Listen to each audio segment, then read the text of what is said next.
अस्सलामुअलैकुम। मोहम्मद अजहर सिद्दीक अपने programme maths views के साथ हाजिर खिदमत है। प्रोग्राम ज़रा लेट हो गया, कुछ मसरूफियत ज़्यादा रही। कुछ पीटीआई के दोस्त अहबाब बहुत ज़्यादा प्यार करते हैं और उसकी वजह से वक्त भी देना है। कुछ और मामला थे कि मामलात को कैसे देखना है, किस तरह मामलात को सेटल करना है। मकसद सिर्फ इतना है कि आप तक असल हकायक ला सकें। सारा दिन मसरूफियत रहनी है, लेकिन साथ साथ ये बातें भी चलती रहनी हैं और आप तक कोशिश करनी है कि हकायक यहाँ पर आप तक आते रहें और सच पता चलता रहे आप तक। वरना तो आपको पता यहाँ हालात ही सही नहीं बताते। तौकीर सती साहब यहाँ मेज़बान है, बड़े आसान तरीके से बड़े प्यार के साथ एक तवज्जो दी हुई है। ज़रा होटल्स वगैरह में ज़रा अवॉइड किया था रहने की, मेन वजह यही थी। कोई डर या खौफ नहीं है, कुछ अपनी मूवमेंट भी रेस्ट्रिक्ट की है। आज कुछ सोलिसिटर्स के साथ मुलाकात का सिलसिला है कि आगे किस तरह मामलात को लेकर चलना है। आपको पता है कि कल इंटरनेशनल लॉयर एसोसिएशन एक सेमिनार रखा है, इमरान खान साहब उससे खिताब करेंगे। और अभी बैनर बैक साइड पे ले रहा, चूँकि टाइम कम होना है, एडिटिंग में टाइम ज़्यादा लग जाएगा और बात ज़्यादा नहीं हो सकेगी। 3-4 इशूज़ पर जो गुफ्तगू करने वाली है, एक तो सुप्रीम कोर्ट में जो हेयरिंग कल 11:30 बजे होनी, बड़ी अहम हेयरिंग है। इस मुल्क का अगला फ्यूचर तय होना है उसके साथ। दूसरी जो बात है, इमरान खान साहब की जो 7 मुकदमात में हिफाजती ज़मानत मंजूर कर ली। यानी मैं समझता था कि लाहौर इस्लामाबाद हाई कोर्ट को ये ज़मानतों के केस फाइनल करने चाहिए थे, लेकिन इमरान खान को फिर रहमो करम पे छोड़ दिया गया दहशतगर्दी की कोर्टों में। और जुडिशल कम्प्लेक्स में आपने देखा कि वहाँ जाके क्या, वहाँ लॉ एंड ऑर्डर की क्या पोजीशन है। 10 दिन की हिफाजती ज़मानत दी है और 2 में हिफाजती ज़मानत में ज़मानत में तोसी कर दी है। और जस्टिस आमिर फारूक की सरबराही में 2 रुकनी बेंच था, जस्टिस मियाँ गुल और औरंगज़ेब थे साथ।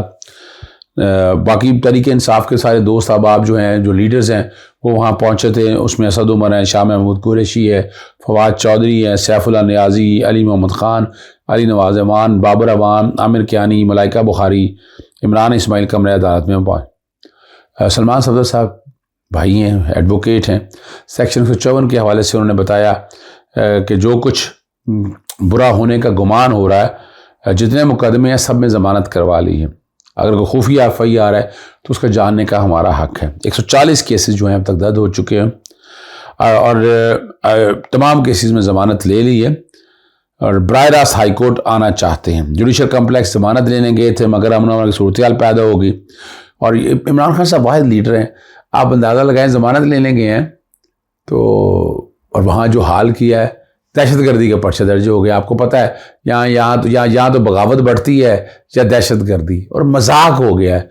यानी इस कानूनी निज़ाम में सुकम इतने हैं कि आप समझ सकते हैं कि हालात और वाक़यात किधर हैं। और हाई कोर्ट इसलिए बराह रास्त आना हुआ कि वहाँ ना जाना पड़े। चीफ जस्टिस साहब ने यहाँ रिमार्क्स दिए और वो ये कि हिफाजती ज़मानत दे देते हैं, यानी पहले आप ट्रायल कोर्ट ही जाएं, ये अदालत का जाना है। और फिर ये भी कहा गया कि आप शामिल तफ्तीश नहीं हुए। ये ऐसे मुकदमे हैं, इसमें क्या शामिल तफ्तीश होना है, सब झूठ और फ्रॉड और फ्रे पर मबनी है। और अदालत ने कहा कि हमने पहली बार समाज से आपको बारआवर कराया था कि आपको हिफाजती ज़मानत देंगे। पहले दिन से कह रहे हैं हिफाजती ज़मानत देंगे। वीडियो लिंक और बाकी चीज़ों पर अब अदालत क्या कहती है। 7 मुख्तलिफ मुकदमात है, 7 तफ्तीशी अफसर मौजूद हैं और तफ्तीशी अफसर को ज्वाइन करने का कोई दिन मुकर्रर कर दें। आप इस्लामाबाद में मौजूद हैं ना, तफ्तीशी में यहाँ सारे मौजूद हैं, उनको बयान रिकॉर्ड करा दें। दौरान समात फवाद चौधरी ने कहा, यह हुकूमत जो इंतजाम की सिक्योरिटी कम और डराने के लिए ज़्यादा थे। इमरान खान और साबिक़ वज़ीर आज़म उनकी गाड़ी अंदर नहीं आने दी गई। इस पर चीफ जस्टिस आमिर फारूक ने बरहमी का इजहार किया, आपको रिलीफ दे रहे हैं, आप नहीं लेना चाहते तो ऐसा ही सही, हम अब ऑर्डर पास करेंगे। उसके बाद दोनों जजेस उठकर चैम्बर में चले गए। दरखास्तों पर जब फैसला सुनाया वो आपके सामने रख दिया कि 2 मुकदमा में अबूरी ज़मानत दी है, बाकी 9 मई तक 7 मुकदमा में 10 रोज़ के लिए हिफाजती ज़मानत मंजूर कर ली है। ट्रायल कोर्ट से रजू करने का कह दिया। अब ट्रायल कोर्ट जुडिशल कॉम्प्लेक्स में, यहाँ आप समझ सकते हैं कि क्या है। और जो बताया कि गाड़ी के बाहर व्हीलचेयर रैंप तक इजाज़त दी जाए, टांग पर बोझ नहीं डाल सकते, 10 रोज़ का बेड रेस्ट तजवीज़ किया है। यानी गाड़ी का आने की अंदर इजाज़त नहीं मिली और व्हील चेयर के ज़रिए इमरान खान साहब को लिया। इस्लामाबाद में 144 नफाज है और आपको पता है 144 का लगाने का मकसद क्या है। यानी इलेक्शनर चल रहा है, लेकिन यहाँ इलेक्शनर का इशू नहीं है, यहाँ अना के इशू चल रहे हैं। और अना के इशू जिस तरह भी चल रहे हैं, लेकिन कब तक ये सारा कुछ चलाते रहेंगे आप, और बड़ा मुश्किल है इन चीज़ों को लेकर जाना। अगर दूसरा जो बड़ा अहम था, अली मीन गंडापुर को रिहा कर दिया गया और सक्खर से, और वहाँ भी हाई कोर्ट ने सख्त एक्शन लेने का कहा है, तो तब रिहाई मिली है, वरना तो रिहाई मुमकिन नज़र नहीं आ रही थी। और इंतखाबात मुल्क में कराने के हवाले से सुप्रीम कोर्ट का 27 अप्रैल का जो है ना वो हुक्मनामा जारी कर दिया। अटॉर्नी जनरल ने हुकूमती इत्तेहाद अपोजिशन के दरमियान बामी रवाबित से आगाह किया। ईद की छुट्टियों के बाद फ्रीकैन दरमियान आम इंतखाबात और मुज़ाकरात से मुतल्लिक रब्ता हुआ। अटॉर्नी जनरल ने फ्रीकैन के मुज़ाकराती ट्रिब्यूनल तश्कील से मुतल्लिक अदालत को आगाह किया और चेयरमैन सेनेट करेंगे सहूलत कारी। अदालती इसलाह पर फ़रूक अचनाई ने अदालत को चेयरमैन सेनेट को मुलव्वस करने पर आगाह किया। फ़रूक अचनाई के मुताबिक मुज़ाकरात सेनेट सेक्रेटेरिएट में होंगे। मुज़ाकरे चेयरमैन सेनेट का किरदार बहुत सहूलत कार का है। सियासी जमातें जो है ना बुरहान के ख़ात्मे के लिए सियासी जमातों के दरमियान मुज़ाकराती अमल को सराहते हैं और ये आगे लेकर चलें, लेकिन ये चीज़ ज़हन में रखिएगा। और ये एक और बात भी, एक साथ इलेक्शन 27 अप्रैल को ये समाअत के लिए मुकर्रर हो गया। बेंच आपको पता चीफ जस्टिस उमर अता बिंदयाल है, जस्टिस जाजुल हसन, जस्टिस उमर अता बिंदयाल और जस्टिस मुनीब अख्तर मौजूद है इस केस में। एक साथ करवाने के हवाले से तो ये जो कहा गया ना कि सहूलतकार के तौर पर कर रही है, सुप्रीम कोर्ट ने अपने ऑर्डर में लिखा कोई सहूलतकार का जिक्र नहीं है, ना कोई कंसर्न ऐसा। हकायक बताए हैं कि हकायक क्या है, और वो हकायक आप भी जानते हैं और मैं भी जानता हूँ। यहाँ जो दूसरा है मामला, नज़रसानी की दरख्वास्त आपको पता है इलेक्शन कमीशन ने दे दी है। इलेक्शन कमीशन ने नज़रसानी, अच्छा क्या नज़रसानी करनी है वो मैंने आपने टीवी चैनल पे मेरी बात सुन ली होगी। एक फैसला दे दिया है और ये फैसला लाहौर हाई कोर्ट का 10 फरवरी का फैसला है। सुप्रीम कोर्ट ने 1 मार्च को फैसला दिया, फिर 4 अप्रैल को। अब 1 मार्च का फैसले में डेट भी तय होगी, टाइम भी तय हो गया। अब वो डेटें यहाँ पर ऐसे नहीं बदली जा सकती हैं।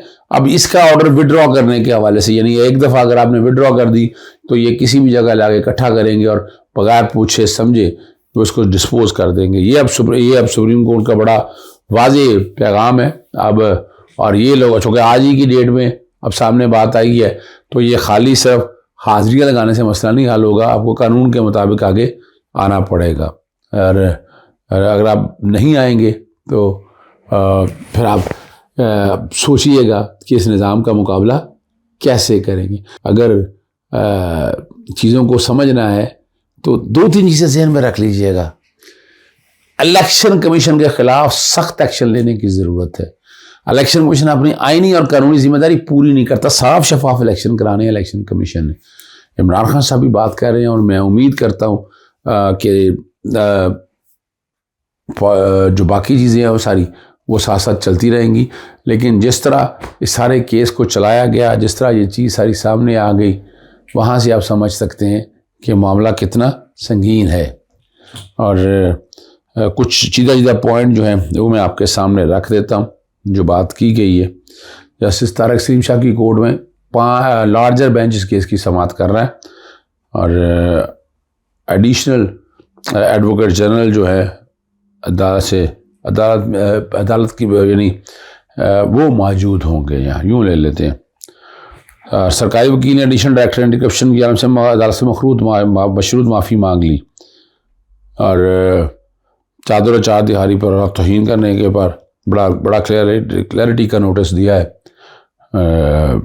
अब यहाँ हाल होता है या नहीं होता है, जैसे तारिक सलीम शेख इसी हफ्ते में है, मैंने भी फाइल की है पिटीशन और हलफनामा देने के लिए तैयार हैं। ये इलेक्शन ये वकील बताते हैं और बताना ये चाहते हैं कि जो कुछ हो रहा है ये आईन और कानून के ख़िलाफ़ हो रहा है। क्या इसकी इजाज़त दी जा सकती है? बिल्कुल नहीं। कोशिश की है तो मैक्सिमम केसेस आप तक बताता चलूँ इजाज़त चाहता हूँ। अस्सलाम वालेकुम, अल्लाह हाफ़िज़।